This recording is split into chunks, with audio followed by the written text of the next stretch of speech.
Hello YouTube family, આજે અમે છીએ છીએ બોમ્બે. તમે ગાડી જોઈ શકો છો. આ ભાઈ ગાડી બહુ ખતરનાક ચલાવે છે. તમે બેગ લઈને તૈયાર થઈ ગયા છે. તમે જોઈ શકો છો, અમે બેગ લઈને તૈયાર થઈ ગયા છે. મારા હેલ્મેટ પહેરેલું છે સેફટી માટે. તમારે બહુ લાંબો સફર છે. આગળ लोग आए रहा नहीं जाता तड़प ही ऐसी है ना છે. 3 છોકરીઓ છે, એ લોકો ગાડી લાવે છે.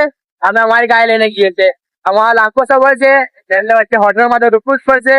ખાવું પડશે ને પીવું પડશે. એના માટે ચાલો ખાને કા પીને કા नहीं सोच जाने का गाइस देख सकते हो हमारे भाई के बाल निकल गए हैं.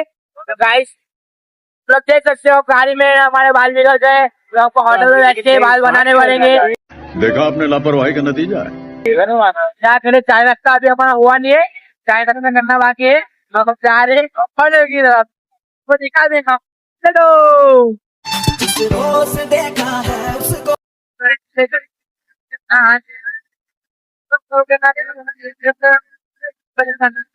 दिखाते हो देवी सवानी की बस आती है. तो इतनी बस लोग आई बस बस आइटम आती है ना गाइस. लोग तो देख के भले मजे आ जाते. सब देखो हो जाते, जाते हो जाता है.